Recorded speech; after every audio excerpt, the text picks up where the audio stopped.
Lisa Gawlas, Hybrids and the Radiance of the Night Sky. As I walked into my office yesterday morning, out of the corner of my eye I could see a ship just hovering over the water. A spaceship, not one of the many yachts parked there.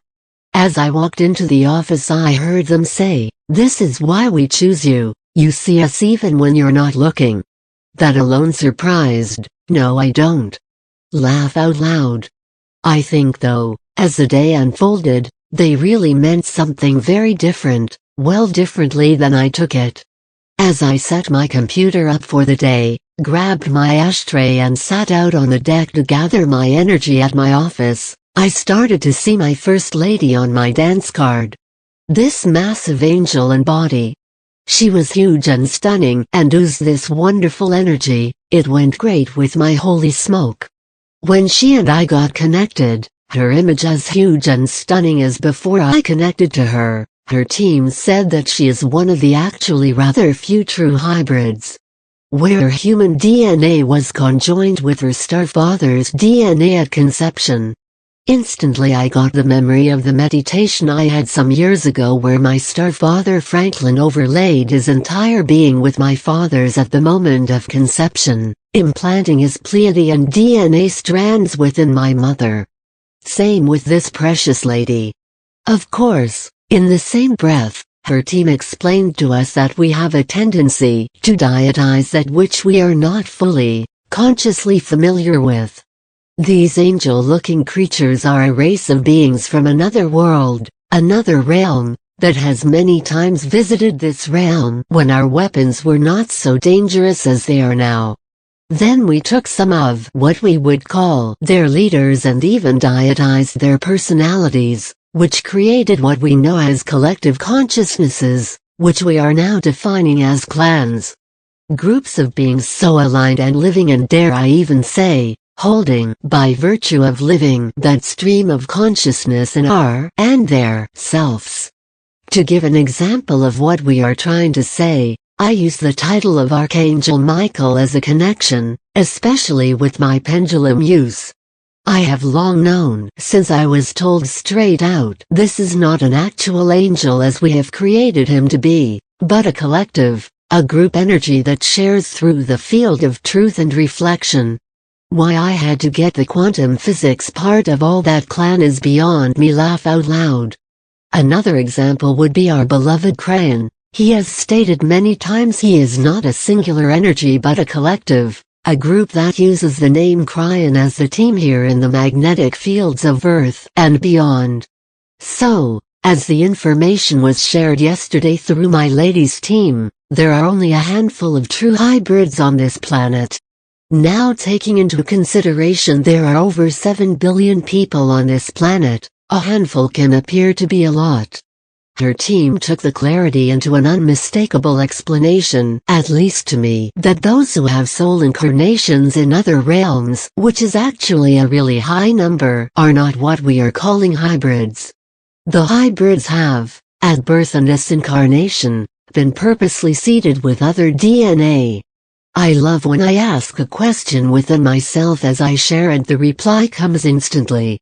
My thought was, why wasn't she born with wings or the way I see their bodies? Well, the answer is easy.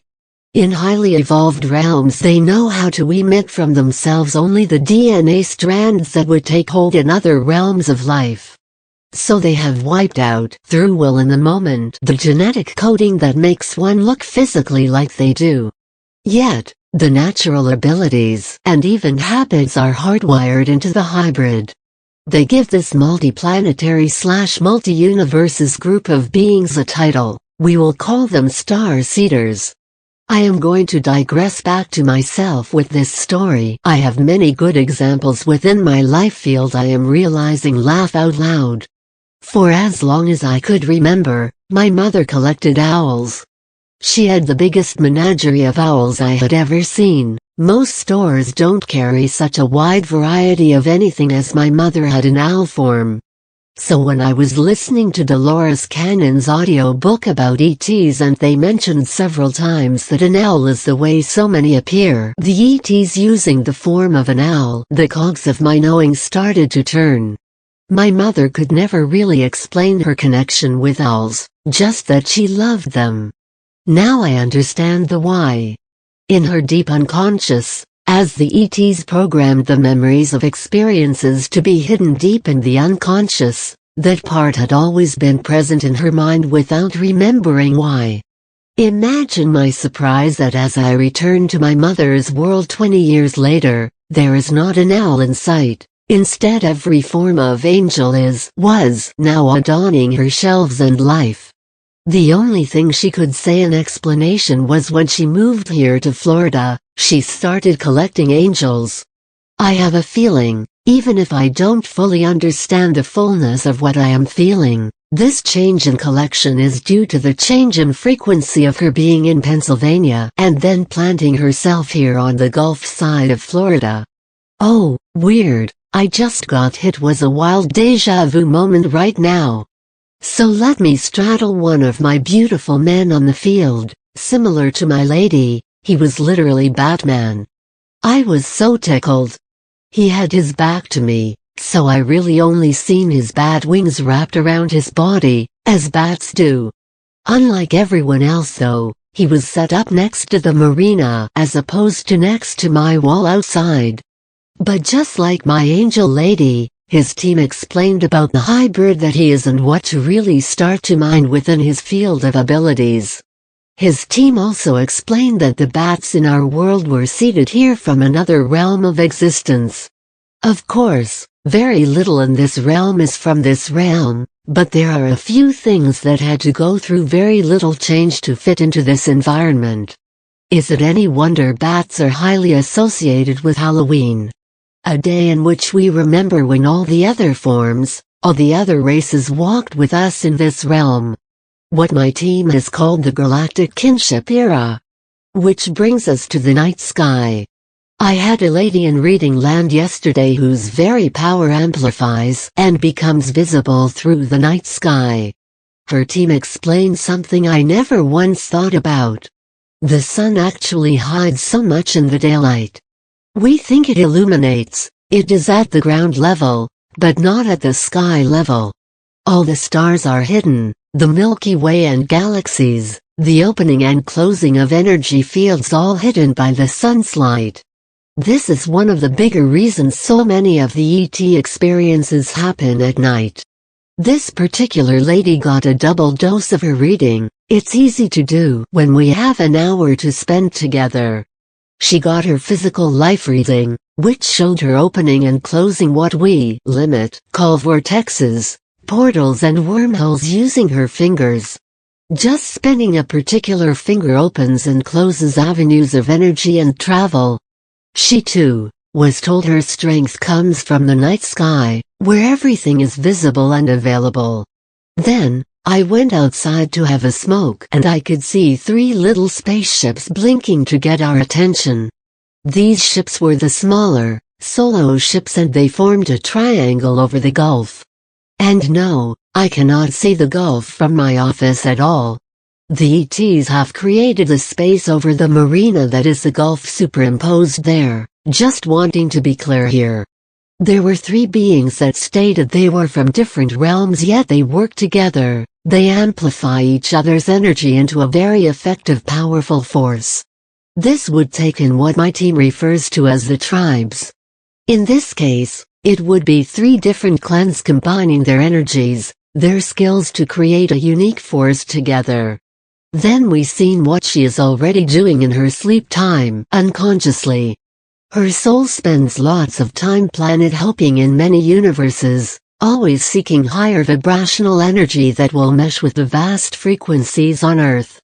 Then creating like a vortex from that plane to this one and working with various collectives to give them the ability to raise their conscious. The real example they used was that of Trump, and it was explained he is one of the basest of consciousness left in this realm, which is why he had to take center stage at this time. Because he brings light to the many that are stuck in that field, his followers. I could see her opening up a small vortex, bringing the energy down to above his ground and stitching together this field light with the highest thought he is capable of thinking. binding the two not within him, but about a foot above his head. From what was explained through her reading, he is either going to reach higher thoughts or his body will misfire as it gently moves into his body. The choice is his.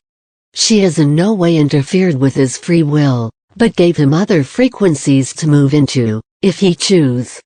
In contrast, we can see a similar event happening with Hillary, which is why she appears to have Parkinson's. Her electrical field has gone haywire from the work being done at higher levels of life. And please know, this is not the case of all Parkinson's sufferers. Some are taking on this role to house a higher consciousness in this realm, like Michael J. Fox, completely changing the electrical field within the body. I am sorry for being all over the place today. Laugh out loud. I am trying to get as much in as I can without being too lengthy since I am remembering so much this morning. I had a lady the other day with this huge artist paintbrush in her right hand, as part of her right hand. It was huge, like a foot long, about the size of a $50 round, thick bristles to paint with, and it was always in use through her emotional body. Each emotion creates a color palette that constantly creating the tapestry of her life. Her team also seriously emphasized to get to know her own color palette within her emotional field. Not to read some